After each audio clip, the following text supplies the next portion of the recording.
채권 압류 이후 추심 범위는 어디까지 가능한지부터 정확히 이해하는 것이 중요합니다. 채권 압류는 채무자의 재산 전체를 가져오는 절차가 아니라 법원이 압류 명령에서 특정한 채권에 대해서만 효력이 발생합니다.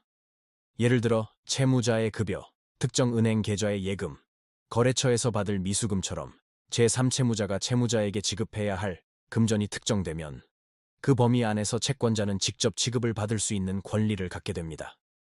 결국 압류 명령문에 기재된 채권의 종류와 범위가 추심 가능 범위를 결정하는 기준이 됩니다. 실제 상담을 하다 보면 압류를 했다는 이유만으로 채무자의 다른 계좌나 다른 재산까지 당연히 회수할 수 있다고 생각하는 경우가 있습니다. 하지만 압류 명령에 포함되지 않은 채권까지 임의로 추심하는 것은 허용되지 않으며 법적 효력도 인정되지 않습니다. 어이없죠. 압류는 특정된 권리에 대해서만 효력이 발생하기 때문에 처음 압류 신청 단계에서 어떤 채권을 정확히 특정할 것인지가 회수 가능성을 좌우하게 됩니다. 추심 가능한 범위에는 원금뿐 아니라 법원이 인정한 이자와 지연 손해금도 포함됩니다. 다만 채무자의 생계를 보호하기 위해 급여의 일정 부분이나 최저생계비 수준의 예금은 법적으로 압류가 제한됩니다. 이는 채권자의 권리와 채무자의 최소한의 생활을 함께 보호하기 위한 구조입니다. 그래서 급여 압류를 진행하더라도 전액이 아니라 일정 비율만 추심이 가능하며 이 역시 법원의 기준에 따라 결정됩니다.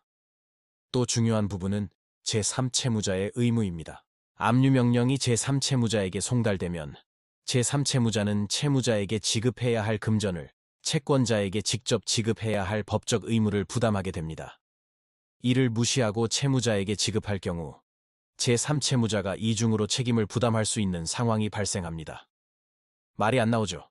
그래서 압류는 단순한 통지가 아니라 지급 방향 자체를 법적으로 변경하는 강제 집행 절차입니다. 법률사무소 아신에서는 채권 추심 사건을 검토할 때 단순히 판결을 받는 것에서 끝내지 않고 실제 회수가 가능한지부터 먼저 확인해 왔습니다.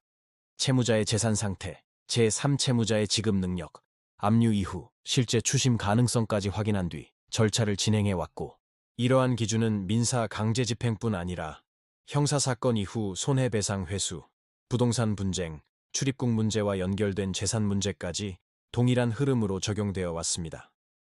상담 과정에서도 겉으로 보이는 사연만으로 판단하지 않고 사실관계와 재산 흐름, 절차 상태를 하나씩 확인하면서 대응 방향을 정해왔습니다.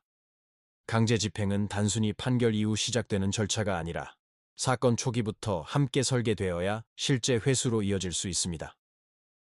채권 압류 이후 추심 범위를 정확히 이해하고 절차를 진행하는 것이 권리 보호와 회수 가능성을 높이는 핵심입니다. 이러한 기준으로 형사, 민사, 가사, 부동산, 행정사건 전반을 다루는 곳이 법률사무소 아신이며 변호사 상담이 필요한 경우에는 본 영상의 설명글을 참고해 주시기 바랍니다. 구독과 좋아요는 보다 꼼꼼한 법률 상담에 도움이 됩니다.